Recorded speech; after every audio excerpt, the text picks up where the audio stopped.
Señor, tú nos rescatas y nos buscas, Señor. Gracias, Señor, te amamos, Señor.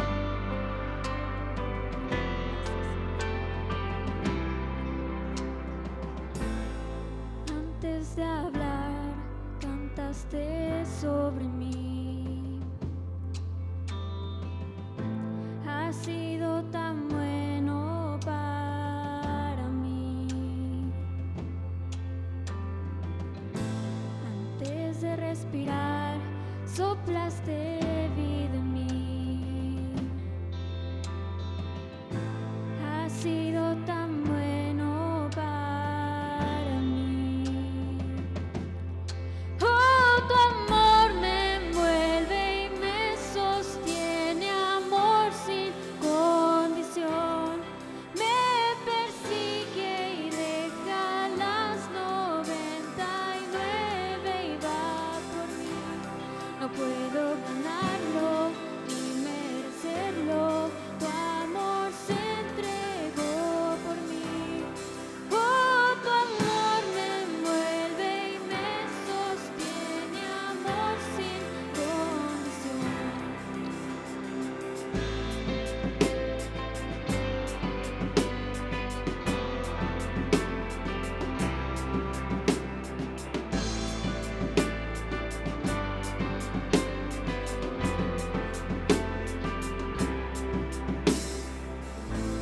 Aún lejos de ti, tu amor luchó por mí.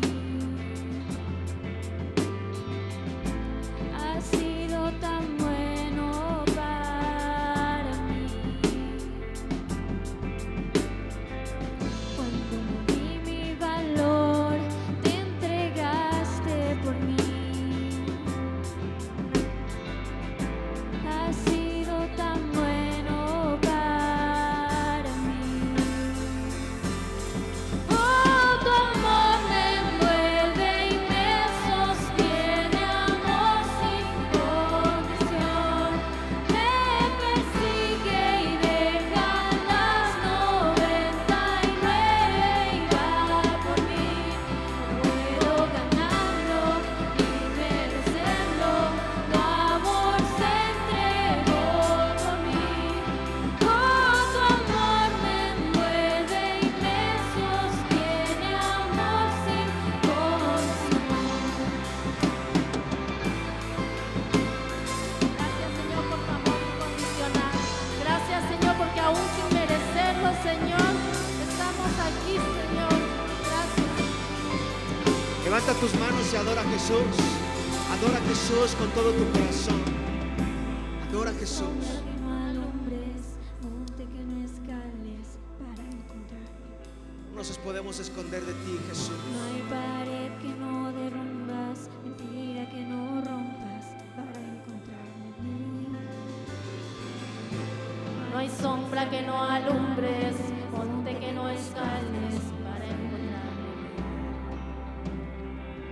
No hay pared que no derrumbas, mentira que no rompas para encontrarme. No hay sombra que no alumbres, monte que no escales para encontrarme a mí. No hay pared que no derrumbas, mentira que no rompas para encontrarme a mí. No hay sombra que no alumbres, monte que no escales para encontrarme a mí. No hay pared que no derrumbas, mentira que no rompas para encontrarme a mí. Oh, tu amor me envuelve y me sostiene, amor sin condición. Me persigue y deja las 99 y va por mí.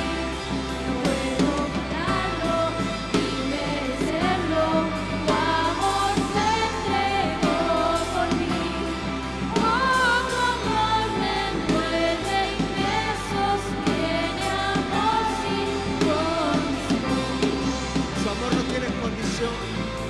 Debemos estar agradecidos por el amor que Dios nos ofreció al entregar a su Hijo. Adora a Jesús ahí en tu lugar.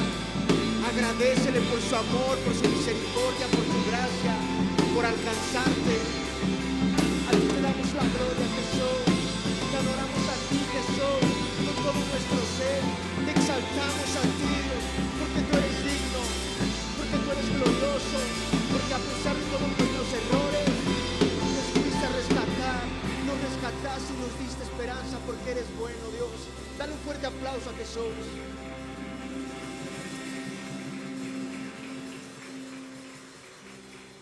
Padre, tú eres santo y eres digno, Jesús. Tú eres digno de toda adoración y de toda alabanza, Dios. Si estás contento, dale un fuerte aplauso a Dios.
Y pues qué gusto tenerlos con nosotros. Pues no estuvimos transmitiendo la música porque ahora hay un problema de que no podemos hacer uso de otras canciones o cosas así. Por esa razón no transmitimos, por si alguien iba a compartir la transmisión. Pero bueno, para continuar con nuestra serie, yo iba a ser lo último que vamos a ver de este libro de Santiago. Pues no sé si alguien nos visite por primera vez. ¿No? ¿Nadie? Nada más aquí, ¿cómo se llama? Julie y Moni, que nos visitan por segunda y tercera vez. Les un fuerte aplauso.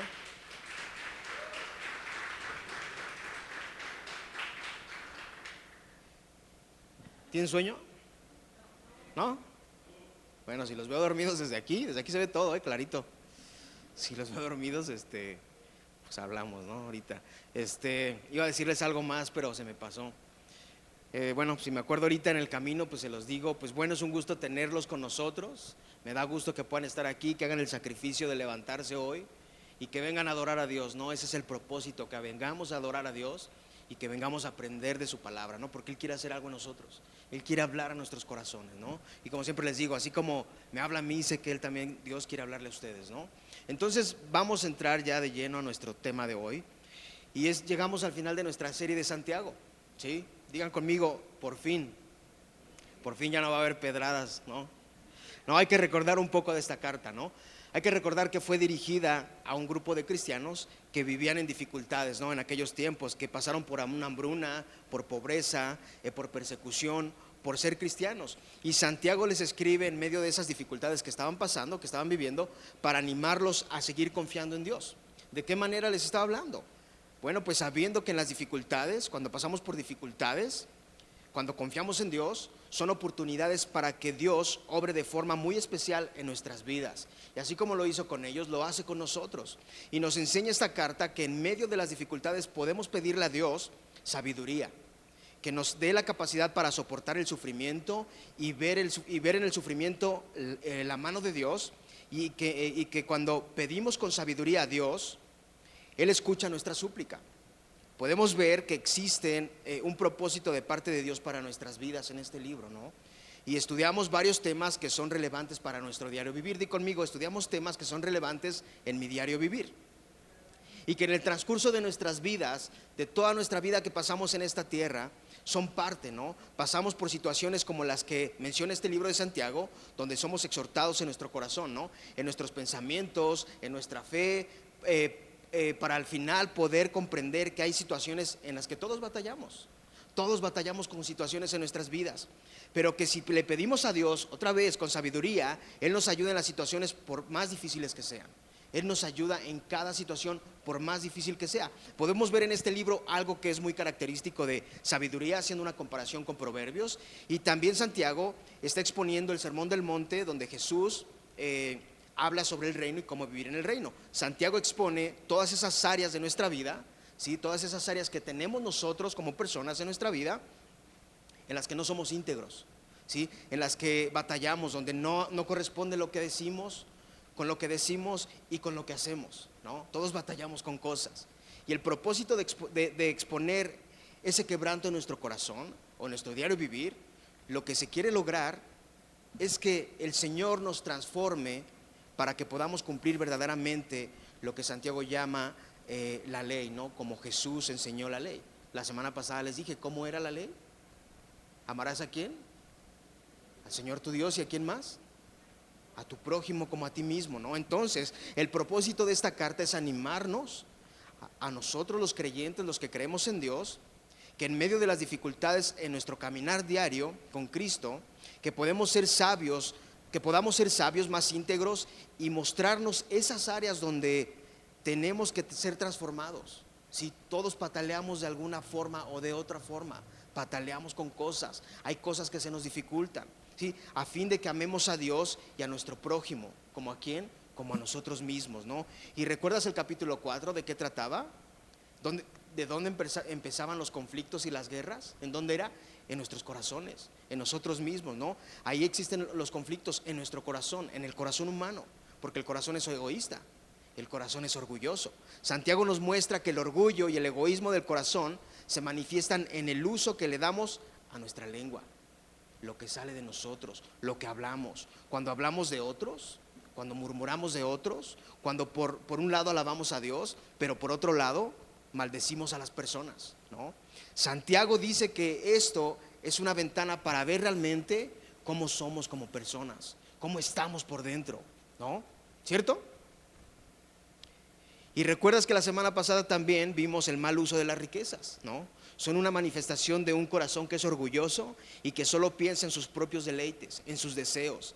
Eso es algo de lo que escudriñamos en este libro, es un poquito de lo que vimos en este libro. Y si tú no entendiste muchas cosas, puedes ver las transmisiones en YouTube, las prédicas, o puedes leer este libro y pedirle a Dios que te dé sabiduría. Pero esto fue algo de lo que vimos, ¿no? Y hoy vamos a ver entonces que somos exhortados a ser pacientes. Di conmigo, tenemos que ser pacientes. Tenemos que ser pacientes. Entonces hoy vamos a leer de Santiago 5, del 7 al 20, pero vamos a orar. Dios, te damos gracias porque tú eres bueno, gracias porque nos dejas llegar hasta aquí, Dios, por tu gracia y tu amor. Amado Dios, yo te pido que tú sigas hablando a cada corazón, a cada persona, aún en este proceso, en este día. Aún tú sabes lo que cada corazón necesita cambiar, Dios. Tú ves nuestros corazones, tú sabes lo que hay en nuestras vidas, Dios. Y Padre, yo te pido que tú uses mi vida el día de hoy para dar tu palabra, Dios, de la mejor manera, Dios. Que no sea yo, que sea tu palabra la que obre en cada corazón, Dios. Simplemente te pido que tú me ayudes, Dios, y que obres a través de mi vida. Bendice a cada persona aquí presente, habla a sus corazones, habla a sus vidas, que no les entre por un oído y salga por otro, sino que se quede en su corazón para que les ayude a cambiar esas áreas en las que batallan, Dios. Te doy gracias en el nombre de Jesús. Amén. Bueno, entonces dice el 7, 8, 9. Por tanto, hermanos, sean pacientes hasta la venida del Señor. Miren cómo el labrador espera el fruto precioso de la tierra, siendo paciente en ello hasta que recibe la lluvia temprana y la tardía. Sean también ustedes pacientes, fortalezcan sus corazones, porque la venida del Señor está cerca. Hermanos, no se quejen unos contra otros, para que no sean juzgados. Ya el juez está a la puerta. En la iglesia primitiva vivían constantemente expectantes de la segunda venida de Cristo. Santiago exhorta a los suyos a seguir esperando con paciencia. ¿Tú esperas con paciencia o piensas que ya es muy tarde? ¿No? Ellos esperaban con paciencia y los exhortaba a que esperaran con paciencia porque ya faltaba poco, ¿no? El campesino tiene que esperar la lluvia temprana y la tardía, dice aquí. Las primeras y las postreras. Las lluvias tenían una gran importancia en Palestina. Tú lo puedes leer en Deuteronomio 11:14, en Jeremías 5:24 y en Joel 2:23. Las lluvias tempranas eran las de otoño. Si las semillas en otoño no recibían esa lluvia, no iban a germinar, ¿no? Y el campesino tenía que esperar esas lluvias. También las de primavera, si en primavera no llovía, esa semilla no iba a dar fruto. El campesino necesitaba tener paciencia para dejar que la naturaleza hiciera su obra, ¿sí? Entonces, el cristiano, nosotros que nos hacemos llamar hijos de Dios, necesitamos tener paciencia para esperar el regreso de Cristo. Tenemos que ser pacientes, ¿no? Tenemos que ser pacientes en esperar, pero siempre estar preparados para cuando eso pase, ¿no? ¿Recuerdas eso de las 10 vírgenes? 5 estaban preparadas y 5 no. Nosotros debemos estar siempre preparados, sí, porque no sabemos en qué momento va a regresar Cristo. Tenemos que ser pacientes porque la gloria que nos espera es mejor cuando Cristo regrese. Esa gloria es mejor. Debemos de estar motivados a soportar con paciencia cualquier maltrato o dificultad a nuestra persona, ya que en Romanos 8:18 dice: considero que los sufrimientos del tiempo presente no son nada si los comparamos con la gloria que habremos de ver después. Lo que tú pases aquí, los sufrimientos, no se comparan con nada de lo que nos espera en la eternidad. Tenemos que ser pacientes y esperar, ¿qué? ¿La venida de quién? De Cristo. Y en Tito 2:13 dice: mientras llega el feliz cumplimiento de nuestra esperanza, el regreso glorioso de nuestro gran Dios y Salvador Jesucristo, ¿qué tenemos que hacer?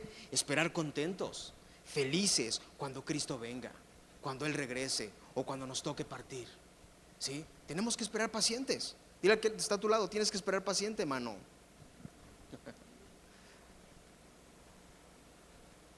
Y dice el 9 otra vez: hermanos, no se quejen unos contra otros, para que no sean juzgados, ya el juez está a la puerta.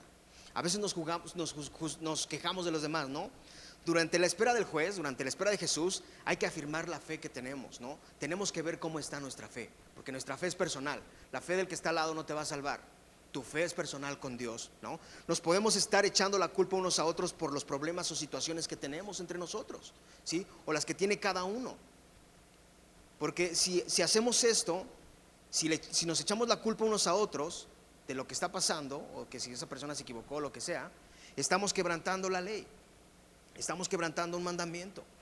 Si hacemos esto, si los cristianos hacemos esto, estamos quebrantando la ley, lo que dice en Mateo 7:1: no juzgues a otros para que Dios no los juzgue a ustedes. Qué claro queda, ¿no? Pero a veces nos es tan fácil juzgar y batallamos con eso, ¿no? Y cuando menos pensamos, abrimos la boca y juzgamos. Pero hay que recordar siempre esto: no juzgar a otros para que Dios no nos juzgue a nosotros. No tenemos que juzgar. Y si quebrantamos este mandamiento, seremos condenados, ¿no? Seremos condenados. Santiago no tiene duda de que la vuelta de Cristo está cerca. Él no tenía duda desde hace tanto tiempo. El juez está a la puerta, dice usando la misma frase que usó Jesús en Marcos y en Mateo. Y luego dice: afirma nuestros corazones. Esto es un llamado de compromiso decidido, firme y valiente, ¿sí? El libro de Santiago nos exhorta a que esperemos firmes y con paciencia, porque la venida está cerca. A que seamos pacientes. Pero a veces somos tan desesperados, ¿no? A veces queremos que las cosas sean como nosotros queremos, pero no puede ser así, ¿no? Y tú me vas a decir: sí, pero ya han pasado 2000 años. ¿Cómo me dices que esperemos? Si Santiago tenía tan poquito tiempo cuando él escribió esta carta y tú dices que esperemos. Bueno, podrías pensar, ¿no? ¿Por qué Jesús no viene? ¿No? ¿Te has preguntado alguna vez? A lo mejor dices: ¿por qué pasa tanto tiempo? ¿Qué está pasando? Muchos podrían decir, ¿no? Ya pasaron 2000 años. ¿Y dónde está Jesús? ¿No? Muchos dicen: es que ya va a venir el año que viene. O muchos dijeron: ya hace 5 años tenía que venir, ¿no? Están adivinando cuándo tendría que venir Jesús. Y muchos podrían decir que ¿dónde está Jesús? Pero tenemos que saber que Dios no se rige por nuestro reloj ni por nuestro calendario, ¿no? Y tú lo puedes leer en 2 de Pedro 3, 8 y 9, ¿sí? Si Cristo no regresa, ¿sabes por qué es? ¿Sabes por qué Cristo nada más por qué no regresa? Porque es misericordioso con nosotros. Nada más por eso. Porque tiene paciencia con nosotros. Por esa razón no regresa, ¿sí? Porque nos extiende misericordia y nos extiende gracia para que vayamos a Él, para que entreguemos nuestra vida. Porque es tan paciente y tan amoroso que no quiere que nadie se pierda. Por eso es que no regresa, ¿no? Y dice, y entonces Dios está extendiendo ¿qué? Gracia y ¿qué? Y misericordia, ¿cierto? ¿Sí? ¿No es así? Y luego dice 10 y 11. Bueno, déjenme leer segunda de Pedro 2, 3, 8 y 9, porque no voy a quedar a gusto. Y como no lo tenía ahí, lo tengo acá. Si alguien lo tiene, dígame. Segunda de Pedro 3, 8 y 9. Dice lo siguiente. Dice,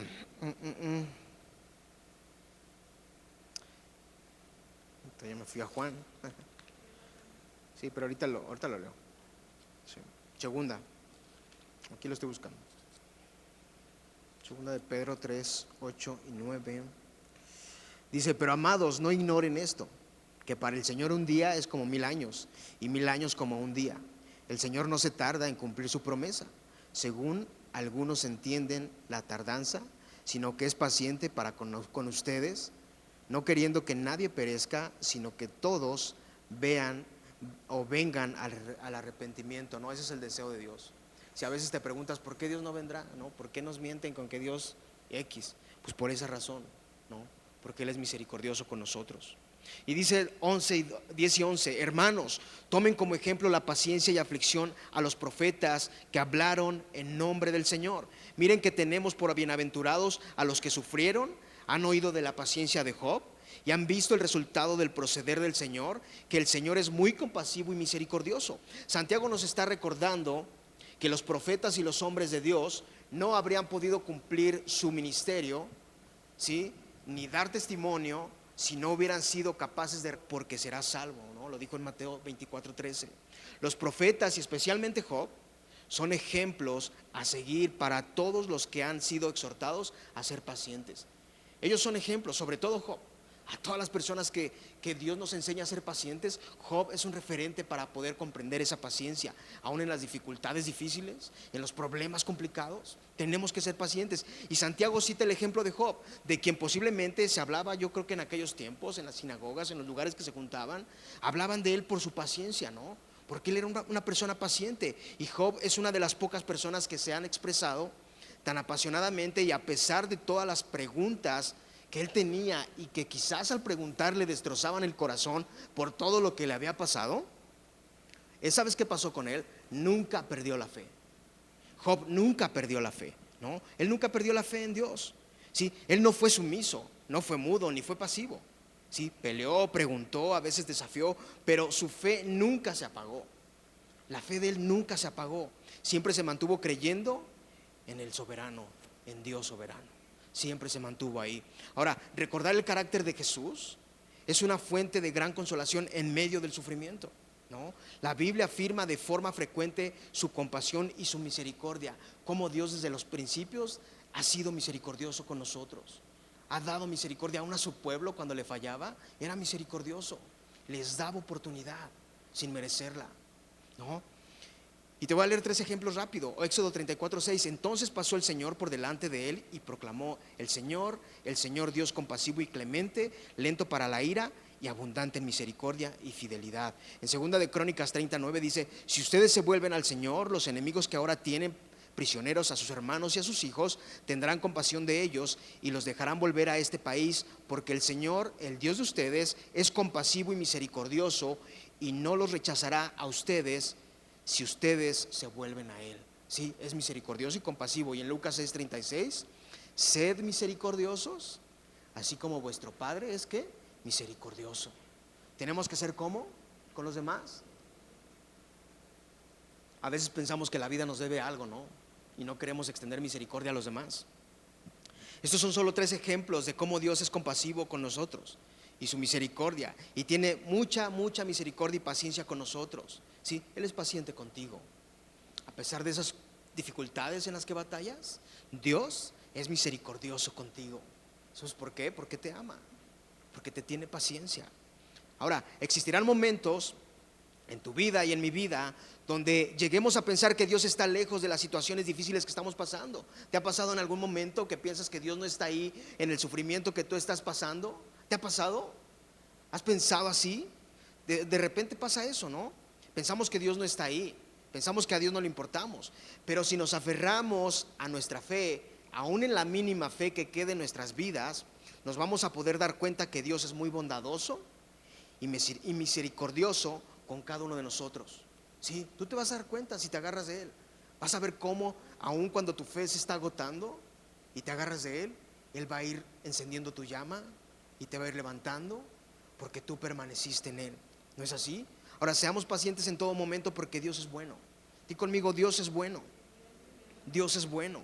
Y dice el 12, y sobre todo, hermanos míos, no juren ni por el cielo ni por la tierra, ni con ningún otro juramento. Antes bien, sea el sí de ustedes sí y su no, no, para que no caigan bajo juicio. Y sobre todo, dice el versículo, sobre todo, Santiago resalta en muchas ocasiones que la forma de hablar de una persona suministra o da la evidencia más relevadora de su condición espiritual. Y lo vimos en el capítulo 1 de Santiago, en el 1:26, en el 2:12, en el 3 del 2 al 11 y en el 4:11. En estos versículos pudimos ver cómo a veces con acciones demostramos lo que hay dentro de nosotros. ¿Sí? No tienes que hablar, simplemente con hechos se demuestra. O es lo que demostramos con hechos lo que somos. Y luego dice, no jures otro juramento. Así como Jesús antes que Santiago lo dijo en Mateo, Santiago aquí está condenando la práctica de hacer juramentos falsos, evasivos, engañosos, por cualquier cosa que no fuera el nombre del Señor, porque en ese caso se consideraría cumplimiento obligatorio, ¿no? Si ellos en aquellos tiempos juraban en el nombre del Señor, si su juramento era el nombre del Señor, no era andar jugando, no es que andaban jugando, no. Si juraban en nombre del Señor, lo tenían que cumplir. Tenían que cumplir ese juramento que hacían, porque era obligatorio cumplir ese juramento. Y pues Dios es testigo de los juramentos que hacemos en la actualidad también, porque Dios es omnipresente y es omnisciente. Y Él es omnisciente y omnipresente en juramentos y en votos que hacemos aún en la actualidad. Y hacer juramentos es objeto, o son objetos. Hacer juramentos en objetos o en otras cosas, ¿sí?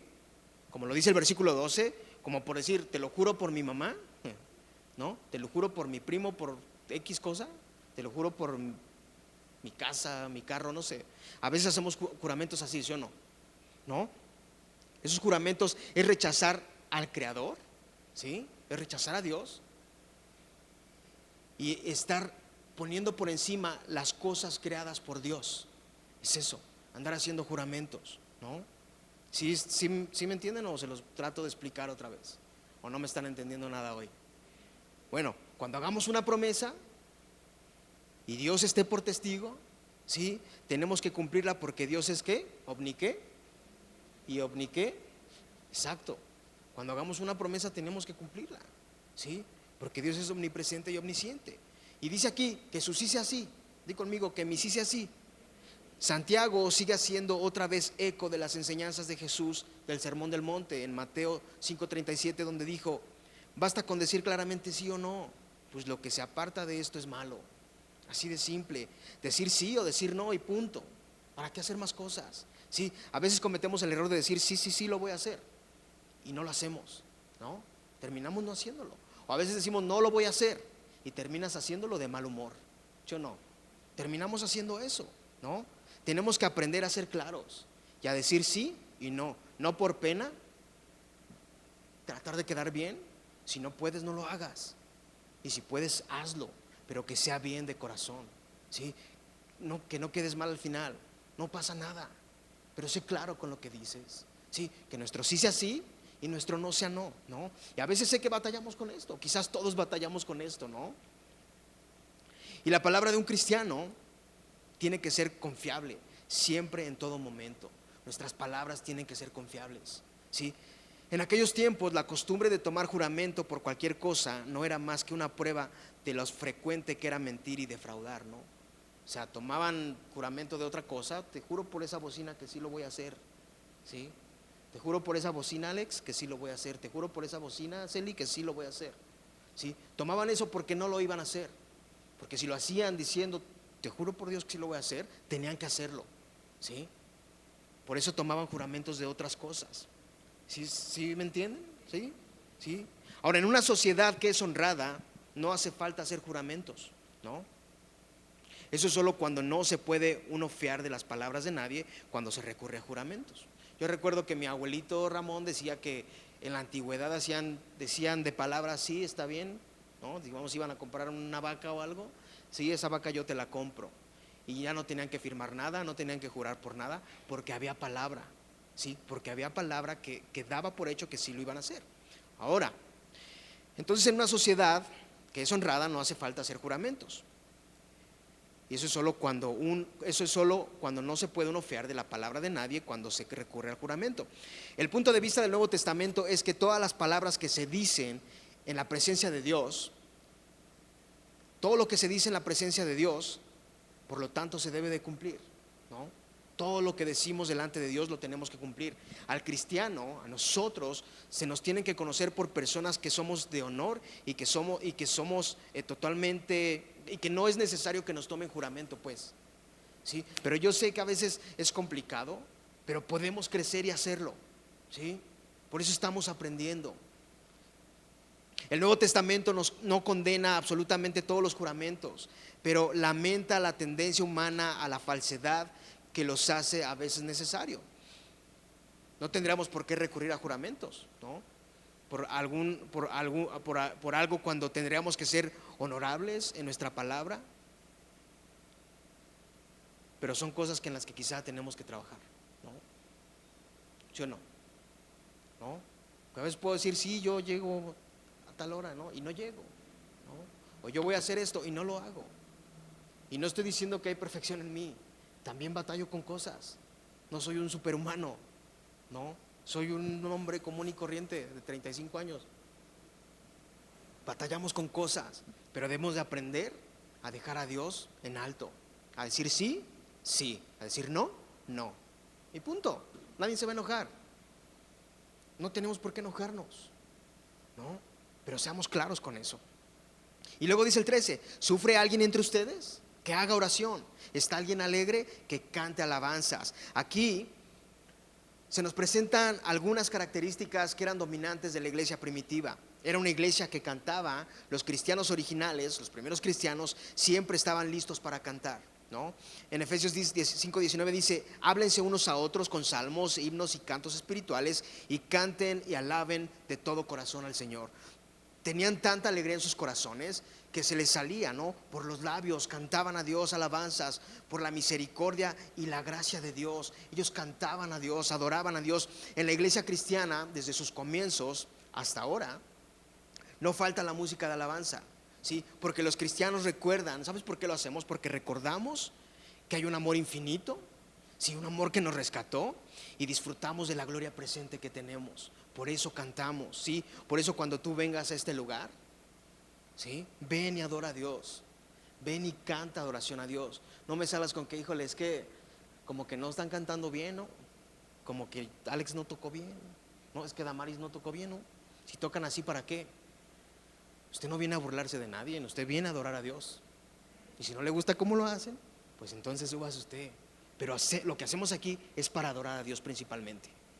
Lo hacemos para Dios. Nuestra adoración debe de ser para Dios en todo momento, ¿sí? Y después dice el versículo, ¿sufre alguien de ustedes? Y yo te pregunto a ti, ¿alguien de aquí está sufriendo en estos días? ¿Alguien de aquí le está pasando mal en estos días? ¿Le están pasando mal? El antídoto contra el sufrimiento para cada persona, en las situaciones difíciles, en las complicadas y en las más complicadas, el consuelo seguro que tú y yo tenemos es en Dios. Ahí es nuestro consuelo seguro. ¿Cómo? A través de la oración. A través de la oración, ¿sí? En Jonás 2:7 dice, cuando en mí desfallece mi alma, del Señor me acordé, y mi oración llegó hasta ti, hasta tu santo templo, ¿sí?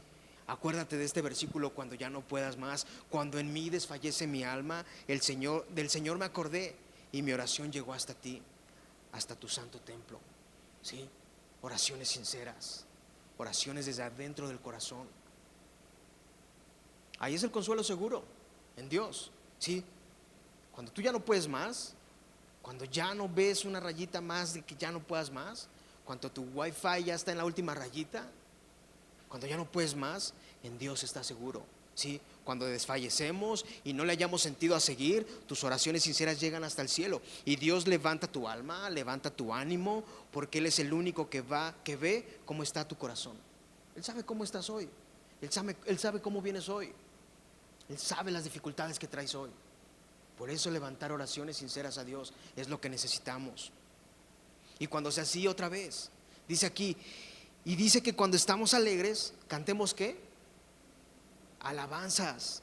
Sí, que cantemos alabanzas. Esa es la reacción natural de un corazón que está gozoso, cantar alabanzas a Dios. Por eso a veces te pones a cantar, tú eres digno, Dios, o no sé qué tanto cantes, ¿no? Pero es porque estás alegre, porque hay gozo en tu corazón. Y otra vez, cuando vengas a este lugar, dale alabanza a Dios. Cuando vengas a este lugar, dale alabanza. Cuando estés en tu coche, dale alabanza a Dios. Sí, cuando tengas tus audífonos, dale alabanza a Dios. Sí, da tus mejores adoraciones a Dios. No se las des a Vicente Fernández, no, dáselas a Dios. Y dice el 14: ¿está alguien entre ustedes enfermo? Que llame a los ancianos de la iglesia y que ellos oren por él, y ungiéndolos con aceite en el nombre del Señor, ¿no? Y todos van a voltear a ver a los ancianos, ¿no? Dice: ¿está alguien entre ustedes enfermo? Que llame a los ancianos de la iglesia y que ellos oren por él, ungiéndolo con aceite en el nombre del Señor. Si alguien está enfermo, dice aquí, Santiago menciona a los que están debilitados, a los que están en un proceso de sufrimiento, que los ancianos o los líderes de la iglesia deben acudir para fortalecerlos y apoyarlos en oración, ¿sí? Y luego dice aquí, ungiéndolos con aceite. ¿A qué se refiere con esto?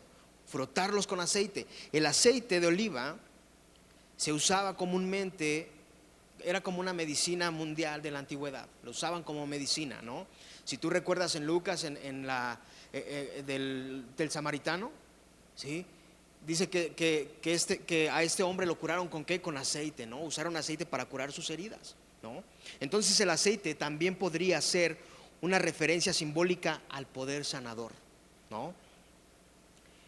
Y quiero que sepas algo, esto es algo simbólico, ¿sí? Está hablando de algo simbólico. No es que el aceite tenga un poder especial, no es que el aceite sea bendito ni tenga un poder especial, es algo simbólico, ¿sí? También no es que los ancianos o los líderes tengan un poder especial, no, ¿sí? Como yo les dije el martes, Dios es el que obra y es el único que tiene el poder para sanar a cualquier persona. Es Dios. Dios puede usar a cualquier persona, ¿sí? Dios lo hace. No es que haya un poder especial, no es eso. Es Dios quien hace la obra. Voy a decir algo, pero no lo voy a decir, mejor lo voy a seguir. Lo que sí creo y considero, ¿te digo por qué pienso esto? Lo voy a decir. ¿Te digo por qué pienso esto? Porque un día a mí me engañaron y me dijeron, tú tienes el poder para sanar a cualquier persona. Y yo me lo creí, ¿sí? Yo fui a una campaña y me vendieron eso, ¿sí? Falleció alguien y yo me creí eso. ¿Y sabes qué pasó? No pasó lo que me vendieron porque era falso, porque yo no tengo ningún poder, porque el poder lo tiene nada más Dios. Por eso no te creas de charlatanes que te digan que ellos tienen poder para sanar. No, el que tiene el poder es Dios. Aquí no hay superhumanos, el único es Dios, ¿sí? Y lo que yo sí creo y considero es que los ancianos y los líderes, como máxima autoridad de la iglesia, ¿sí?, como máxima autoridad de la congregación, deben de ser un referente a ir y no solo orar por los enfermos, ¿no? Animarlos, levantarles el ánimo, estar al pendiente de ellos, ¿no? Esa es una obligación como nosotros, como líderes pero te voy a decir una cosa, para la iglesia principalmente, para mi iglesia, para ustedes, ¿sí? Porque ustedes son las personas o las ovejas de esta iglesia, no los que están afuera, ¿sí? Porque si alguien viene y me pide oración, yo tengo que hablar con mis ancianos o los ancianos de la iglesia y ver si podemos ir, sí, pero principalmente con ustedes, animarlos a ustedes en sus debilidades, ¿sí? Yo creo que ellos sí tienen el poder y la autoridad, o no un poder especial, o sea, lo digo como una palabra, tienen la autoridad para orar por ustedes en todo momento. Y no dudo que si un anciano o un líder va a tu casa y se unta aceite en la mano y ora en el nombre de Dios, quizás Dios te pueda sanar, ¿sí? Dios lo puede hacer y puede usar ese aceite como símbolo de sanidad y orar, y esa persona puede ser sana. Pero es para la gloria de Dios, no es para la gloria de ninguna persona, ¿sí? No es para la gloria del líder y no es para la gloria del anciano. No es que tengan un poder sobrenatural, es Dios quien está haciendo la obra. Porque el único que tiene el poder, ¿quién es? Dios. Si dice el 15, la oración de fe restaurará al enfermo, el Señor lo levantará. Si ha cometido pecado, le será perdonado. Para los judíos la oración era ponerse en contacto con el poder de Dios, ¿no? Era el canal por el que fluyen hacia nosotros la fuerza y la gracia para remediar todos los problemas de la vida. Y eso es algo claro, eso es absolutamente la verdad. Para nosotros descansar en Dios de cualquier problema o cualquier situación es ir a Él. Ahí es donde descansamos, ¿no? No vas a descansar en Netflix, ¿no? No vas a descansar en Facebook. Ahí no vamos a descansar. Ahí nos vamos a meter más problemas y vamos a ver más cosas que nos van a afectar. Si quieres un descanso seguro, es que usted se ponga a orar y busque de Dios. Ese es tu descanso seguro. Ahí, no en otro lugar, ¿eh? No te compro la idea de que me digas, es que Netflix se me va todo lo malo que siento. Pues hay algo mal en tu corazón, compadre, ¿no? El lugar seguro es en Dios. Ahora, comprendiendo esta verdad, para curar los males de la vida tenemos que estar en paz con Dios y con nuestro prójimo también, ¿no? Tenemos que estar en paz con Dios y con nuestro prójimo. Y tenemos que aplicar a las personas y a las situaciones mediante la oración, el poder y la misericordia de Dios. Ahora, no existe una oración de fe especial que tenga algún poder sanador propio. No existe tampoco. No, si no compartes la publicación que te ponen en Facebook no te va a pasar nada. No es algo especial, es en serio.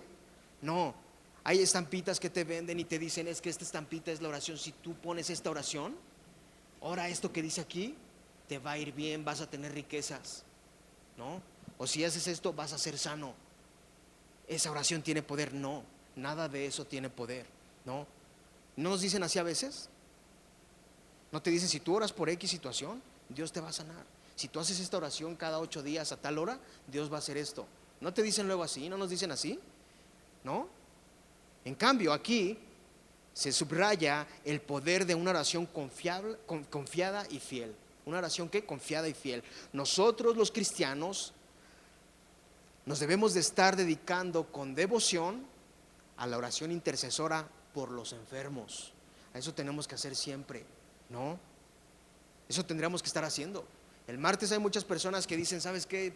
Quiero que oren por sanidad de tal persona, ¿no? O sea, que hagamos oración no es un show. No, estamos ahí para que usted también agarre los nombres por los que hay que orar y le ayuden al que se pone el martes a orar por esas peticiones.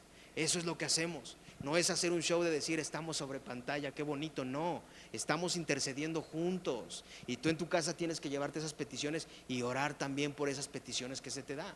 Como iglesia somos un cuerpo. Y en la iglesia en el Ancla Morelia tenemos que aprender a juntos orar por esas peticiones que nos dan. Y hemos visto que personas se han sanado y que Dios ha hecho cosas en personas. Y es para la gloria de Dios, no es para nuestra gloria. Nosotros simplemente somos obreros, ¿no? Ahora, el punto de Santiago es que la iglesia debe orar por la sanidad y la vida de la persona enferma, de modo que el Señor lo levantará, ¿no? Si Él así lo desea, ¿no? No es que tú ores y Dios ya lo vaya a hacer. Es si Dios lo quiere, si Dios lo desea. Nosotros lo que tenemos que hacer es orar con fe, creyendo que Dios ya lo hizo posible. Eso es lo que tenemos que hacer, creyendo que Dios ya lo hizo posible. Pero claro, siempre orando de forma correcta, no pensando que nuestras palabras son más poderosas que la misma mano de Dios para sanar enfermos y levantar personas llenas de dolor y tristeza. No, pídele a Dios sabiduría para poder orar por las personas. Pídele sabiduría a Dios. Porque en mi boca yo no tengo autoridad para decir, yo declaro, Cristian, que tú eres sano en el nombre de Jesús. Yo no tengo esa autoridad. Simplemente soy un obrero de Cristo. Es lo que somos, obreros de Cristo, ¿no? Y como ya lo dijo el libro de Santiago, a veces el llamado a la fe es tener gozo y paciencia bajo diversas pruebas. Sí, en Santiago 1, versículo 2 y 3. Aun cuando tú y yo hagamos oraciones de fe por los enfermos, tenemos que tener siempre en cuenta una cosa: que Dios es soberano sobre la vida y la muerte, y el que hace la obra es Dios, no nosotros. Tú y yo no somos soberanos. Dios es el que hace la obra. Dios levanta y Dios sabe lo que tiene que hacer y Dios sabe lo que es mejor. Nosotros no tenemos esa autoridad. La autoridad la tiene Dios. Y luego dice aquí, si ha cometido pecado, le será perdonado. El pecado y la enfermedad no están relacionados aquí.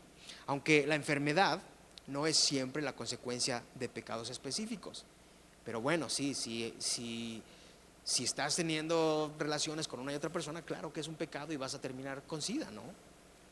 Así de simple, por el pecado, por la maldad, ¿no? Entonces, aunque la enfermedad no es siempre la consecuencia de los pecados específicos, el perdón es algo terapéutico, tanto para el cuerpo como para el alma. Perdonar a las personas, ¿sí? Perdonar a las personas. Eso te va a dar un descansar y un respirar en tu vida. Porque quizás tengas mucha amargura, mucho rencor, mucho odio hacia alguien, pero eso te puede hacer daño, eso puede afectar a ti. Y qué mejor que decir, ¿sabes qué, Dios? Yo te entrego todo esto a ti, ayúdame. Yo no puedo más, pero entrego estas situaciones a ti, ¿no? Y dice el 16, por tanto, confiesen sus pecados unos a otros y oren unos por otros para que sean sanados. La oración eficaz del justo puede lograr mucho. Confiesen sus pecados. Honestidad mutua, que tengamos honestidad entre nosotros. Tener la capacidad como creyentes, como hijos de Dios, para llevar las cargas de unos y de otros en la lucha espiritual, porque todos tenemos luchas espirituales, todos tenemos luchas. Y si alguien va contigo y se acerca a ti y confiesa su pecado, no te lo está diciendo para que vayas y lo divulgues con media iglesia, no te lo está diciendo para que vayas y lo digas a las demás personas. Si te lo está diciendo porque está arrepentido y porque confió en ti, porque te tiene confianza, y lo hizo porque quiere que tú ores por él, ¿sí? Para que lo tengas en tus oraciones. Por eso lo hizo, porque él quiere sanar su corazón, porque ya no puede más y te tuvo la confianza de decirte cómo se sentía. Y debes de sentirte honrado de que alguien se acerque a ti y te confiese cómo está. Siéntete honrado y pídele a Dios sabiduría para que te ayude a ayudar a esa persona en el problema que está pasando, en las dificultades que está pasando. No critiques, ayuda a las personas. Para eso estamos, ¿sí? Para tener una relación mutua de decirnos las cosas, de decir en lo que estamos batallando, y no decir, híjole, Malena, es que ¿qué crees que me dijo? No manches, te tengo un chisme bien bueno, mi amor, neta. En serio. Yo cuando me confiesan algo, ni a mi esposa le digo, y dice o no. Y no es por mala onda, y no es por machista, y no es porque no sé qué, es porque la persona me está teniendo confianza, ¿sí? Es por esa razón, por eso nada más, ¿sí? Debemos de ser así, no criticar a las personas, porque tú también batallas con algo, todos batallamos con cosas. Y dice el 17, Elías era un hombre de pasiones semejantes a las nuestras, y oró fervientemente para que no lloviera, y no llovió sobre la tierra por 3 años y 6 meses. Oró de nuevo, y el cielo dio lluvia, y la tierra produjo su fruto. Santiago cita a Elías como ejemplo del poder de la oración. Encontramos la historia completa de Elías. Si tú la quieres leer en tu casa, en Primera de Reyes, en el capítulo 17 y 18 vas a encontrar esta historia. Elías constituye una de las ilustraciones más sorprendentes del poder de la oración en el Antiguo Testamento. Sus oraciones, que no fueron mencionadas en el relato del Antiguo Testamento, pero iniciaron y pusieron punto final a una sequía que duró 3 años y 6 meses. A pesar de que Elías tenía el oficio especial de profeta en el Antiguo Testamento, era un profeta increíble, ¿no? El profeta Elías comparte una humanidad común como todos los creyentes. Era un hombre común que comparte algo. ¿Qué será lo que comparte con nosotros? Su vida de oración. Di conmigo, su vida de oración. Su vida de oración era eficaz, y por lo tanto, así como Dios escuchó las oraciones de Elías, también puede escuchar tus oraciones, las oraciones sinceras. Él escucha nuestras oraciones. En el dolor necesitas oración, pídele a Dios. Necesitas que Dios te fortalezca, pídele a Dios. Sí, Él escucha cada una de nuestras oraciones. Cuando ores, ora con fe, creyendo que en Dios, que Dios ya lo hizo posible. Y cuando dudes de tu fe, hazlo como lo hizo aquel hombre que su hijo era epiléptico, en Marcos 9, que él gritó y le dijo, ayúdame en mi incredulidad, ¿no? ¿Qué le dijo? Ayúdame en mi incredulidad porque yo no puedo. Él reconoció que sin Dios no podemos creer como debemos creer. Aún en nuestra incredulidad, decirle, Dios, ayúdame en mi credulidad, quiero creerte. Quiero creer que estás diciendo que me estás levantando. Quiero creerte que estás diciendo que estás fortaleciendo a mi familia. Te quiero creer, ¿no? ¿Cierto? Y 10 y 19 y 20. Ya casi. Hoy acabamos el capítulo. Dice 19 y 20. Hermanos míos, si alguien de entre ustedes se extravía de la verdad y alguien le hace volver, sepa que el que hace volver a un pecador del error de su camino salvará su alma de muerte y cubrirá multitud de pecados. Entonces dice el versículo 19: si alguien de ustedes, di conmigo, si alguien de ustedes está hablando de aquellos cristianos que profesan ser cristianos, pero se han desviado de la verdad. De esas personas está hablando. ¿Se han extraviado de qué? De la verdad. Se refiere al que ha apostatado la fe que antes profesaba. Aquellas personas que abandonaron la fe y buscaron otras cosas. A eso se está refiriendo. En primera de Juan 2:19 dice: ellos salieron de entre nosotros, pero en realidad no eran de los nuestros, porque si lo hubieran sido se habrían quedado con nosotros. Pero sucedió así para que se viera claramente que no todos son de los nuestros. No todo el que diga que es tu hermano no lo es. No lo es. Aquí lo dice claramente. Esas personas están en peligro, ¿no? Y nosotros como iglesia y como hijos de Dios tenemos la responsabilidad de exhortar a esas personas y llamarlos a que regresen a la fe verdadera. Tú haz tu parte, decirles: ¿sabes qué? Te apartaste, pero estás mal, estás equivocado. En la Biblia dice esto y esto así. Mi deseo es que tú regreses. Tú haz tu parte. Si él decide no hacerlo, de modo, pero tú haz tu parte. Como iglesia tenemos que hacer nuestra parte. Y dice el versículo 20: el que hace volver a un pecador, está hablando de los que aún no han sido regenerados. En primera de Pedro 4:18 dice: y si el justo con dificultades se salva, dificultades se salvan. Tú y yo que somos justos, nos vamos a salvar con dificultades, por gracia, no porque hagamos cosas muy bonitas. Simplemente somos salvos por gracia. Y dice aquí: ¿qué pasará con el malvado y el pecador? Santiago aquí tiene en mente es a los que tenían una fe muerta y no a creyentes verdaderos que hubieran pecado, ¿no? Está hablando de aquellos que siempre han tenido una fe muerta, de esas personas, de los que nunca han sido regenerados. Y sigue diciendo el versículo 20: el error de su camino, los que se desvían de la sana doctrina, porque no están en un estilo de vida adecuado, que no se conforma a los principios bíblicos. ¿Sí? A eso se refiere, a tantas iglesias que se han desviado del camino, ¿no? A tantos falsos profetas que están en estos tiempos. Está refiriéndose a esto, ¿sí? A ese tipo de personas. Y luego dice: salvará su alma de la muerte. Una persona que se aparta de la verdad pone su alma en peligro, ¿no? Cuando nos apartamos de Dios, nuestra alma está en peligro. La muerte que se está considerando aquí no es la muerte física, es la muerte eterna, aquella que donde hay separación eterna de Dios, que incluye castigo eterno en el infierno. A veces puede parecer un juego y decir: no, pues es que el infierno no existe, no sé qué, ¿no? Pero yo me baso en lo que dice la palabra de Dios, ¿no? Y dice en Romanos 6:23: el pago que da el pecado es la muerte, pero el don de Dios es vida eterna en unión con Cristo Jesús nuestro Señor, ¿no? ¿Sí? Entonces tenemos que mostrar amor a aquellas personas que pueden perderse en la eternidad, no juzgarlos, no decir: mira ese que se vaya al infierno, no me interesa. No, mostrarles amor, mostrarles misericordia. Es lo que tenemos que hacer. A lo mejor es un cabezón, pues está bien, tú haz tu chamba, tú predícale el evangelio, ya no dependerá de ti. Pero nosotros tenemos que ser amables con esas personas, ¿sí? Y que Dios nos dé mucha sabiduría para mostrar amor a aquellas personas que están alejadas de Dios. Que Dios nos dé sabiduría, porque con nuestra sabiduría humana va a ser difícil que podamos hacer algo. Pedirle a Dios siempre sabiduría. Y tú no dejes de orar por esas personas que tienes en mente. No dejes de orar por ellos, porque tarde o temprano tendrán un encuentro con Dios.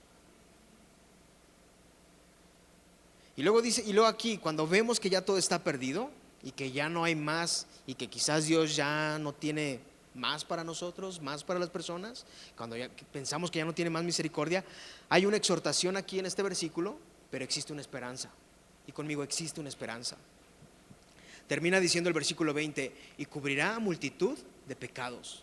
Y conmigo, cubrirá multitud de pecados. Un solo pecado es suficiente para condenar a una persona al infierno. Un solo pecado. Chiquito, grande, mediano, un solo pecado, no importa el tamaño. Pecado es pecado. Un solo pecado es para condenarnos. El uso que Santiago hace de la palabra multitud subraya la condición desesperada de los pecadores perdidos que no han sido regenerados, que no han tenido una relación verdadera con Dios, que juegan al cristiano, que dicen sí soy hoy y mañana no soy, y pasado mañana quién sabe. No, ese tipo de personas es el uso que da. Las buenas nuevas del Evangelio, esto es lo importante y en lo que debemos de gloriarnos, es que la gracia perdonadora de Dios, la cual es mayor que cualquier pecado que pueda existir, porque Dios puede perdonar al que hizo un pecado chiquito y al que hizo el peor pecado del mundo. Yo no lo puedo entender. Cuando estés arriba le preguntas a Dios, pero Él así lo desea, Él así lo hace, porque Él da su amor y su gracia, ¿no? Entonces, esta gracia perdonadora de Dios está y sigue disponible para todos aquellos que se apartan de su pecado y ejercen fe en el Señor Jesucristo.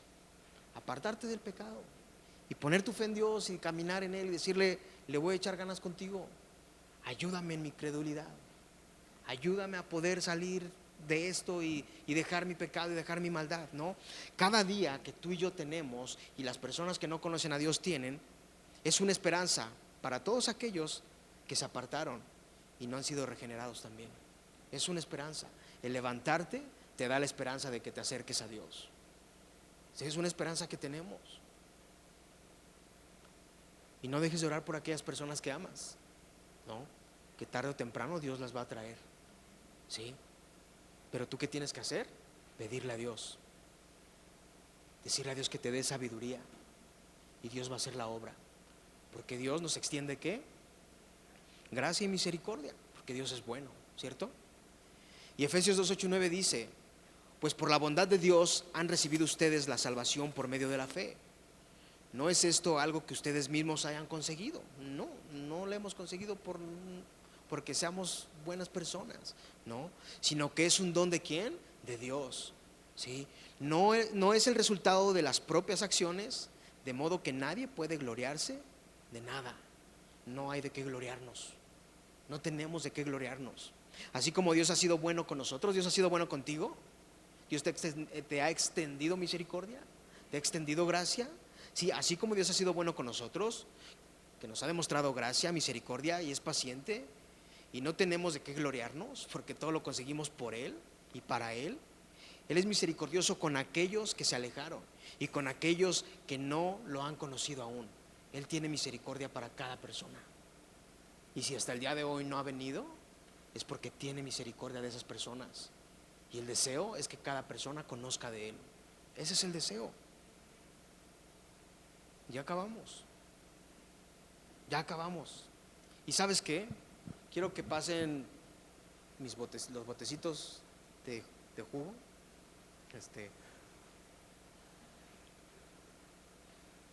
Y quiero que oremos. Y hoy vamos a hacer Santa Cena. Quiero que donde estás tú tengas un tiempo con Dios.